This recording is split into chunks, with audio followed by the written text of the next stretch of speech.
Pernah gak sih lo mikir, apa sih sebenarnya keindahan itu? Cuma sekedar pemandangan yang bikin hati adem? Atau malah jadi sumber keserakahan yang gak ada habisnya? Gimana caranya kita bedain mana yang indah beneran? Mana yang cuma nafsu serakah yang dibungkus rapi? Soalnya, dua hal ini sering banget jalan bareng. Kayak dua sisi koin yang gak bisa dipisahin. Terus, kenapa sih keserakahan ini bisa menyebar kayak virus? Apalagi di negara kita tercinta ini? Coba deh lihat sekeliling kita. Para penguasa yang harusnya ngurusin rakyat, malah sibuk nyari duit dengan cara-cara yang bikin kita geleng-geleng kepala. Yayasan yang seharusnya jadi tempat berbagi, malah main mata sama korupsi. Perusahaan yang seharusnya jadi penggerak ekonomi, malah ngeruk sumber daya alam senap jidat. Ini semua gara-gara siapa sih? Orang-orang yang gak becus, sistem yang bobrok, atau suara-suara kecil yang diinjak-injak? Terus, gimana caranya para serakah ini mempertahankan kekuasaan dan keuntungan mereka, tanpa peduli sama dampak buruknya ke masyarakat? Keserakahan ini sering banget berujung ke korupsi. Lihat aja data dari Indeks Persepsi Korupsi, IPK, 2023, Indonesia masih babak belur sama masalah ini. Skor kita cuma 34. Dan kita ada di peringkat 115 dari 180 negara. Artinya, korupsi di Indonesia masih parah banget, bahkan lebih parah dari negara lain yang skornya lebih bagus. Salah satu bentuk korupsi yang sering muncul adalah gratifikasi, yaitu hadiah atau fasilitas yang dikasih ke pejabat. Ini semua ada aturannya di Undang-Undang Nomor 31 Tahun 1999 tentang pemberantasan tindak pidana korupsi. Terus, gimana dengan korupsi di yayasan? Undang-Undang Nomor 16 Tahun 2001 tentang yayasan, yang sudah diubah dengan Undang-Undang Nomor 28 Tahun 2004, jelas-jelas melarang pengurus yayasan buat ngambil kekayaan yayasan dalam bentuk apapun. Ini semua bukan omong kosong belaka. Ada banyak kejadian nyata yang menunjukkan betapa serakahnya orang-orang. Contohnya, ada pengamen waria di Kembangan, Jakarta Barat, mamuk gara-gara dikasih uang Rp1.000. Kejadian ini viral di media sosial dan nunjukin betapa keserakahan bisa bikin orang hilang akal sehat. Ada juga kejadian di Lampung, di mana warga malah menjarah durian dan uang tunai dari mobil korban kecelakaan, bukannya nolongin. Malu-maluin banget. Keserakahan udah ngalahin rasa kemanusiaan. Ada juga kasus korupsi di yayasan, di mana Saleh Suratno, seorang pengurus, ngegelapin dana yayasan senilai 13 miliar rupiah. Uang yang seharusnya buat bantu sesama, malah dipakai buat kepentingan pribadi. Lalu, sebenarnya apa sih bedanya keindahan sama keserakahan? Dan kenapa keserakahan bisa jadi penyakit yang susah banget disembuhin di negara ini? Coba deh pikirin sendiri. Semoga saja semua yayasan besar, kayak Gontor, Tebu Ireng, Ar-Rohmah, dan lain-lain. Soalnya gak ada yang tahu akan hal kayak gini di antara kita yang bukan di dalamnya. Jadi, pembahasan ini hanya untuk orang yang pintar, terbuka, dan bisa kritis. Ingat, ini bukan untuk penguasa yang tidak pernah sadar diri.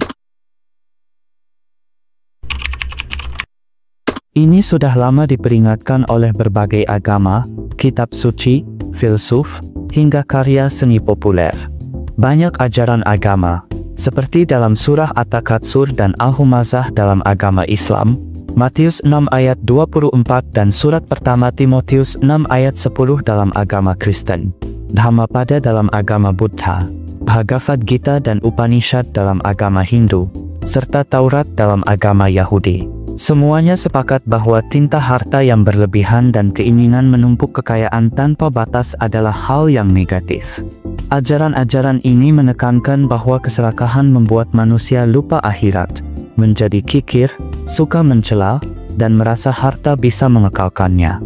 Bahkan, hadis riwayat Bukhari dan Muslim menggambarkan bahwa manusia tidak akan pernah puas dengan harta. Ibarat memiliki 2 lembah emas pun masih kurang. Hadis riwayat Tirmidzi juga menyebutkan bahwa sifat rakus justru membawa kemiskinan, bukan kekayaan sejati, karena orang serakah selalu merasa tidak cukup. Yesus dalam Lukas 12 ayat 15 juga memperingatkan agar waspada terhadap ketamakan, karena hidup sejati tidak ditentukan oleh harta. Bukan hanya agama, para filsuf juga banyak membahas bahaya keserakahan. Plato dan Aristoteles dalam karya-karyanya seperti Republik dan Nicomachean Ethics menjelaskan bagaimana keserakahan merusak masyarakat ideal, keadilan, dan keseimbangan jiwa. Epicurus mengajarkan hidup sederhana untuk mencapai ketenangan jiwa, menjauhi penderitaan akibat mengejar kekayaan.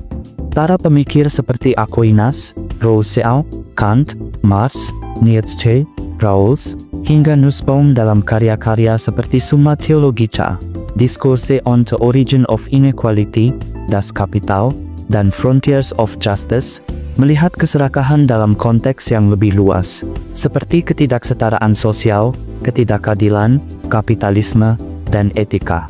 Mereka menyoroti bagaimana sistem dan struktur masyarakat bisa memicu dan memperburuk keserakahan. Dalam budaya populer, film seperti Wall Street dan The Wolf of Wall Street secara gamblang memotret keserakahan korporat dan dampaknya yang merusak. Novel The Great Gatsby dan Oliver Twist juga mengkritik materialisme dan kesenjangan sosial akibat keserakahan. Bahkan dalam musik, lagu seperti Money dari Pink Floyd dan Material Girl dari Madonna yang sering diinterpretasi sebagai sindiran menunjukkan bagaimana uang dan gaya hidup mewah menjadi simbol keserakahan yang kontroversial. Mari kita kupas tuntas dampak mengerikan dari keserakahan yang sudah mencapai level dewa jahat. Keserakahan ini bukan lagi soal cari duit banyak, tapi sudah jadi penyakit kronis yang menghalaukan segala cara demi tumpukan harta dan popularitas. Efeknya, lebih dahsyat dari gabungan bencana alam dan wabah penyakit. Agama dan moralitas cuma jadi pajangan. Orang-orang yang terjerat keserakahan lebih cinta kalkulator daripada hati nurani. Mereka tega menipu, korupsi, bahkan melakukan kekerasan demi memuaskan nafsu bejaknya. Jurang antara si kaya dan si miskin makin lebar. Si kaya makin gendut karena korupsi atau bisnis haram, sementara si miskin makin terpuruk jadi korban. Keadilan cuma omong kosong. Hukum cuma berlaku buat orang lemah, sementara para koruptor dan mafia bebas berkeliaran. Lingkungan hidup jadi korban. Arah serakah ini menguras sumber daya alam tanpa mikir masa depan. Hutan dibabat habis, sungai jadi tempat sampah, udara tercemar polusi. Bencana alam datang silih berganti, dan anak cucu kita yang harus menanggung akibatnya. Ironisnya, hidup para serakah ini penuh ketakutan dan stres. Mereka takut kehilangan harta, takut disaingi, takut jatuh miskin. Hidup mereka penuh kecemasan, tanpa kedamaian. Keserakahan juga membuat mereka jadi egois akut. Mereka gak peduli lagi sama keluarga, teman, atau tetangga. Yang penting cuma diri sendiri dan duit. Akibatnya, hubungan sosial rusak, bahkan hancur berantakan. Bayangin deh, dunia ini kayak panggung sandiwara, penuh dengan orang-orang yang pengen jadi bintang. Tapi, sayangnya, banyak yang lupa caranya jadi bintang yang beneran bersinar. Mereka sibuk ngumpulin harta, jabatan, dan kekuasaan, sampai lupa sama nilai-nilai luhur yang seharusnya jadi pegangan hidup.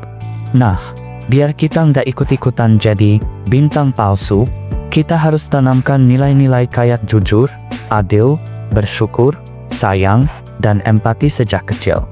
Mulai dari keluarga, sekolah, sampai lingkungan sekitar, semuanya harus ikut andil. Kita harus belajar tanggung jawab, bisa menahan diri, dan punya etika yang kuat. Dengan begitu, kita bisa jadi generasi yang tangguh dan gak gampang tergoda sama yang namanya keserakahan. Keserakahan itu kayak penyakit menular, bisa menyerang siapa saja. Tapi, jangan takut, kita punya tameng yang namanya kesadaran diri. Dengan jujur ngaca ke diri sendiri, kita bisa lihat bibit-bibit keserakahan yang mungkin mulai tumbuh di hati kita. Kita juga harus kenali apa yang bikin kita serakah, misalnya takut miskin atau pengen diakui. Selain itu, kita juga bisa perkuat diri dengan spiritualitas, entah itu lewat agama atau meditasi. Ini bisa bantu kita nemuin kebahagiaan yang sejati, bukan cuma kebahagiaan palsu dari harta benda. Empati dan solidaritas juga penting banget. Dengan ngerasain penderitaan orang lain dan bantu sesama, kita bisa ngalihin fokus dari diri sendiri ke orang lain. Ini bakal menanamkan rasa syukur dan peduli. Jadi kita nggak gampang kejebak dalam lingkaran setan keserakahan. Tapi, nggak cukup cuma pertahanan dari dalam. Kita juga butuh lingkungan yang mendukung. Misalnya, sistem hukum yang tegas dan adil, pemerintahan dan bisnis yang transparan, serta kebijakan ekonomi yang mengurangi kesenjangan sosial. Media yang bebas dan kritis, serta masyarakat yang melek media, juga penting buat mengungkapin praktik korupsi dan keserakahan.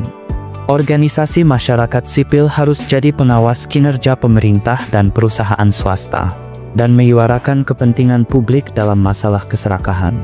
Intinya, kita semua punya peran penting buat ngelawan keserakahan. Jangan cuma jadi penonton, tapi jadilah pemain yang ikut nentuin arah cerita. Dengan begitu, kita bisa ciptain dunia yang lebih adil dan sejahtera, bebas dari cengkeraman keserakahan.